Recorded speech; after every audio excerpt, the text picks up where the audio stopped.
বিসমিল্লাহির রহমানির রহিম। সূরা আল ইনফিতার। নামকরণ। প্রথম আয়াতের শব্দ ইনফিতর থেকেই এর নামকরণ করা হয়েছে। এর মূলে রয়েছে ইনফিতার অর্থাৎ ফেটে যাওয়া। এই নামকরণের কারণ হচ্ছে এই যে এই সূরায় আকাশের ফেটে যাওয়ার কথা আলোচনা করা হয়েছে। নাজিলের সময়কাল। এই সূরার ও সূরা আত-তাকবীরের বিষয়বস্তুর মধ্যে গভীর মিল দেখা যায়। এ থেকে বোঝা যায় এই সূরা দুটি প্রায় একই সময়ে নাজিল হয়েছে। বিষয়বস্তু ও মূল বক্তব্য। এর বিষয়বস্তু হচ্ছে আখিরাত।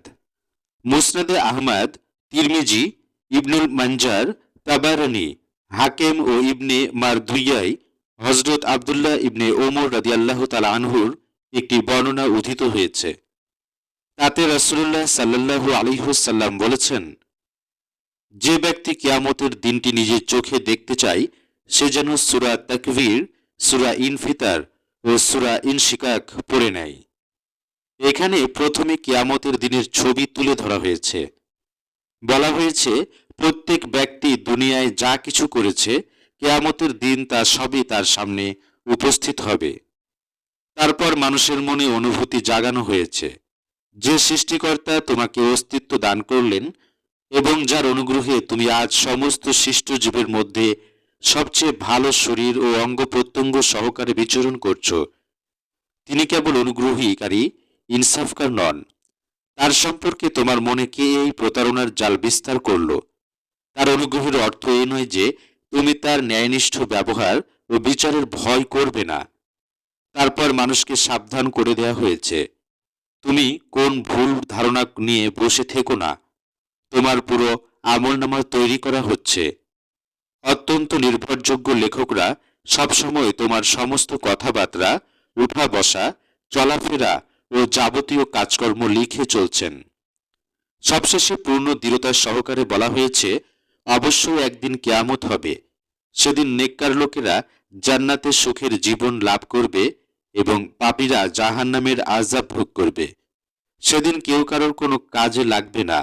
বিচার ও ফায়সালাকারী সেদিন হবেন একমাত্র আল্লাহ। প্রিয় দর্শক, আপনারা শুনছেন তাফহিমুল কোরআন বাংলা। সাথে আমি আছি মাহমুদুল হাসান শাহেদ। সূরা আল ইনফিতার মক্কায় অবতীর্ণ। আয়াত ১৯, রুকু ১।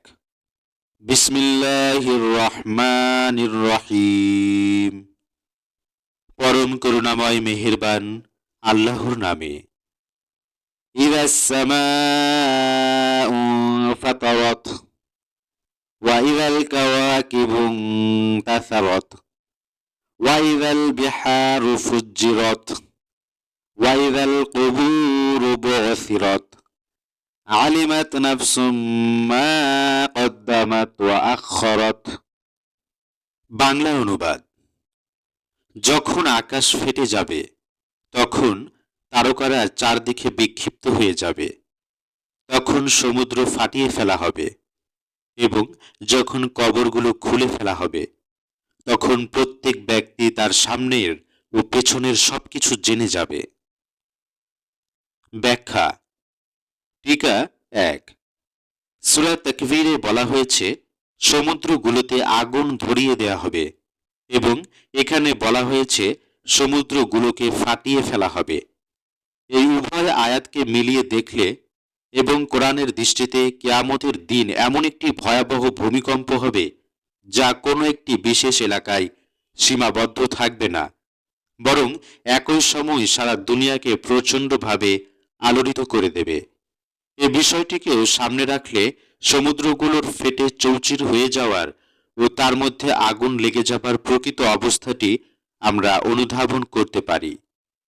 আমরা বুঝতে পারি প্রথমে ওই মহা ভূকম্পনের ফলে সমুদ্রের তলদেশ ফেটে যাবে এবং সমুদ্রের পানি ভূগর্ভের অভ্যন্তরভাগে নেমে যেতে থাকবে, যেখানে সর্বক্ষণ প্রচণ্ড গরম লাভা টগবগ করে ফুটছে। এই গরম লাভার সাথে সংযুক্ত হবার পর পানি তার প্রাথমিক অবস্থায় অর্থাৎ প্রাথমিক দুইটি মৌলিক উপাদান অক্সিজেন ও হাইড্রোজেনে পরিণত হবে। এর মধ্যে অক্সিজেন আগুন জ্বালানোয় সাহায্য করে এবং হাইড্রোজেন নিজে জ্বলে ওঠে। এভাবে প্রাথমিক মৌলিক উপাদানে পরিণত হওয়া ও আগুন লেগে যাওয়ার একটি ধারাবাহিক প্রতিক্রিয়া চলতে থাকবে। এভাবে দুনিয়ার সবগুলো সাগরে আগুন লেগে যাবে। এটা আমাদের তাত্ত্বিক আলোচনা, ভিত্তি অনুমান। তবে এর সঠিক জ্ঞান আল্লাহ ছাড়া আর কারোর নেই। টিকা 2। প্রথম তিনটি আয়াতে কিয়ামতের প্রথম পর্বের উল্লেখ করা হয়েছে এবং এই আয়াতে দ্বিতীয় পর্বের কথা বলা হয়েছে। কবর খুলে ফেলার মানে হচ্ছে মানুষকে আবার নতুন করে জীবিত করে উঠানো। টিকা 3। আসল শব্দ হচ্ছে মা কদ্দামাত ও আখরত। এই শব্দগুলোর কয়েকটি অর্থ হতে পারে এবং সবগুলো অর্থই এখানে প্রযোজ্য। যেমন 1, যে ভালো ও মন্দ কাজ করে মানুষ আগে পাঠিয়ে দিয়েছে তাকে মা কদ্দামাত, এবং যেগুলো করতে সে বিরত থেকেছে তাকে মা আখরাত বলা যায়। এদিক দিয়ে এই শব্দগুলো ইংরেজি কমিশন বা অমিশন এর মতো একই অর্থবোধক। 2, যা কিছু প্রথমে করেছে তা মা কদ্দামাত এবং যা কিছু পরে করেছে তা মা আখরাত এর অন্তর্ভুক্ত। অর্থাৎ সম্পাদকের ধারাবাহিকতা ও তারিখ অনুসারে মানুষের প্রত্যেকটি কাজের হিসেব সম্মিলিত আমলনামা তার সামনে এসে যাবে। 3, যেসব ভালো বা মন্দ কাজ মানুষ তার জীবন করেছে সেগুলো মা কদ্দামাতের অন্তর্ভুক্ত। এ মানুষের সমাজে এসব কাজের যে প্রভাব ও ফলাফল সে নিজের পেছনে রেখে এসেছে সেগুলো মা আখরাতের অন্তর্ভুক্ত। ইয়া আইয়ুহাল ইনসানু মা গাররাকা বিরাব্বিকাল কারীম আল্লাযী খালাকাকা ফাসাওয়াকা ফাআদালাক ফি আইয়ি সূরাতিন মা শাআ রাক্কাবাক কাল্লা বাল তুকাযযিবুনা বিদ্দীন ওয়া ইন্না আলাইকুম লাহাফিযীন কিরামান কাতিবিন ইয়ালামুনা মা তাফআলুন। বাংলা অনুবাদ। হে মানুষ, কোন জিনিস তোমাকে তোমার মহান রবের ব্যাপারে ধোঁকায় ফেলে রেখেছে, যিনি তোমাকে সৃষ্টি করেছেন, তোমাকে সুঠাম ও সুসামঞ্জস্য করে গড়ে তুলেছেন এবং যে আকৃতিতে চেয়েছেন তোমাকে গঠন করেছেন? কখনো না, বরং আসল কথা হচ্ছে এই যে তোমরা শাস্তি ও পুরস্কারকে মিথ্যা মনে করছো, অথচ তোমাদের উপর পরিদর্শক নিযুক্ত রয়েছে এমন সম্মানিত লেখকবৃন্দ যারা তোমাদের প্রত্যেকটি কাজ জানে। ব্যাখ্যা। টিকা 4। অর্থাৎ প্রথমে তো তোমার উচিত ছিল সেই পরম করুণাময় ও অনুগ্রহকারীর অনুগ্রহ লাভ করে তার শোকর গুজারি করা এবং তার সমস্ত হুকুম মেনে চলা। তার নাফরমানি করতে গিয়ে তোমার লজ্জিত হওয়া উচিত ছিল, কিন্তু নিজের যাবতীয় যোগ্যতা ও কর্মক্ষমতাকে তুমি নিজের কৃতিত্ব মনে করার ধোঁকায় পড়ে গেছ। তোমাকে যিনি অস্তিত্ব দান করেছেন তার অনুগ্রহের স্বীকৃতি দেবার চিন্তা তোমার মনে একবারও উদয় হয় না। দ্বিতীয়ত, দুনিয়ায় তুমি যা ইচ্ছে করে ফেলতে পারো, এটা তোমার রবের অনুগ্রহ। তবে কখনো এমন হয়নি যে যখনই তুমি কোনো ভুল করেছ অমনে তিনি তোমাকে পক্ষঘাতে আক্রান্ত করে বিকল করে দিয়েছেন, অথবা তোমার চোখ বন্ধ করে দিয়েছেন বা তোমাকে বজ্রপাতে হত্যা করেছেন। কিন্তু তার এই অনুগ্রহ ও কমলতাকে তুমি দুর্বলতা ভেবে বসেছ এবং তোমার আল্লাহর উলুহিয়াতে ইনসাফের নামগন্ধ নেই মনে করে নিজেকে প্রতারিত করেছ। টিকা 5। অর্থাৎ এই ধরনের ধোঁকা খেয়ে যাওয়ার কোনো যুক্তিসঙ্গত কারণ নেই। তোমার অস্তিত্ব নিজেই ঘোষণা করছে যে তুমি নিজে নিজেই সৃষ্টি হয়ে যাওনি, তোমার বাপ মাও তোমাকে সৃষ্টি করেনি।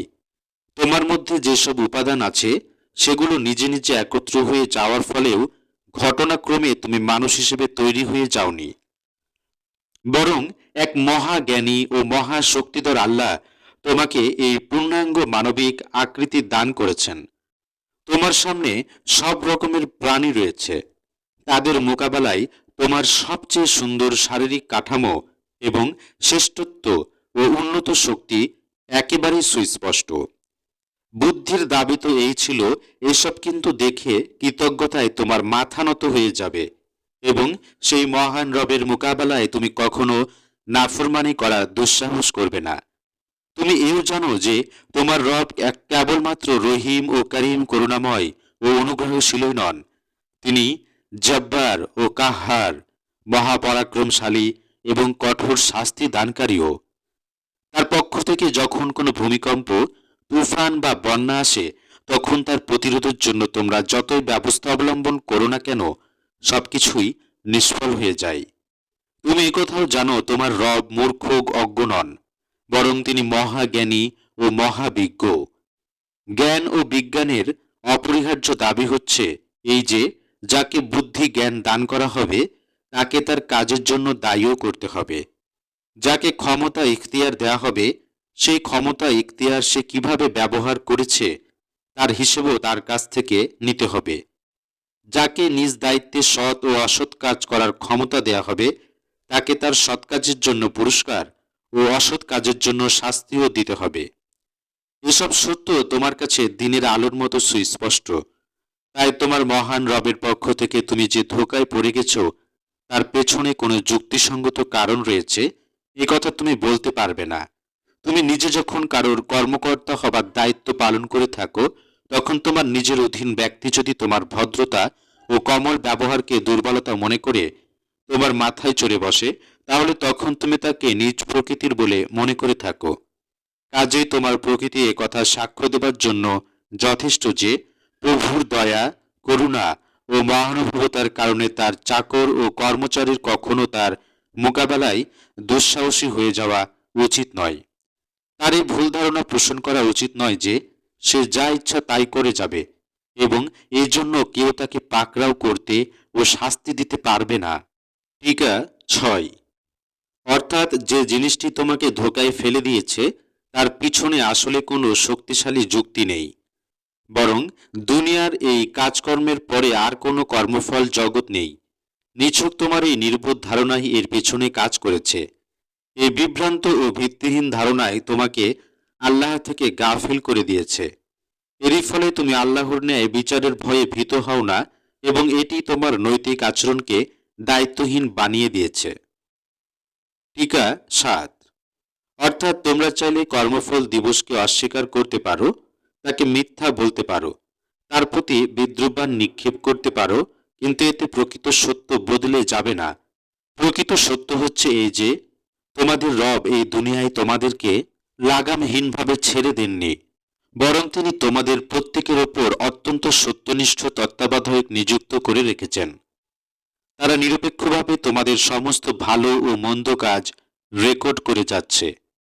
তোমাদের কোনো কাজ তাদের দৃষ্টির অগোচরে থাকছে না। তোমরা অন্ধকারে, একান্ত নির্জনে, জনমানবহীন গভীর জঙ্গলে অথবা এমন কোনো অবস্থায় কোনো কাজ করে থাকলে যে সম্পর্কে তোমরা পূর্ণ নিশ্চিত থাকছো যে তা সকল সৃষ্টির অগোচরে রয়ে গেছে, তারপরও তা তাদের কাছ থেকে গোপন থাকছে না। এই তত্ত্বাবধায়ক ফেরেশতাদের জন্য আল্লাহ কিরামান কাতিবিন শব্দ ব্যবহার করেছেন, অর্থাৎ লেখকবিন্দু যারা করিম, অত্যন্ত সম্মানিত ও মর্যাদাবান। তাদের কারোর সাথে ব্যক্তিগত ভালোবাসা বা শত্রুতা নেই, ফলে একজনের প্রতি অন্যায় পক্ষপাতিত্ব এবং অন্যজনের অযথা বিরোধিতা করে সত্য বিরোধী ঘটনা রেকর্ড করার কোনো আবশ্যই সেখানে নেই। তারা খেয়ানতকারীও নয়। ডিউটি ফাঁকি দিয়ে নিজেদের তরফ থেকে খাতায় উল্টো লিখে দেয়া তাদের পক্ষে সম্ভব নয়। তারা ঘুষখোরও নয়। নগদ কিছু নিয়ে কারো পক্ষে বা কারো বিপক্ষে মিথ্যা রিপোর্ট দেবার কোনো প্রশ্নই তাদের ব্যাপারে দেখা দেয় না। এসব যাবতীয় নৈতিক দুর্বলতা থেকে তারা মুক্ত। তারা এসবের অনেক ঊর্ধ্বে।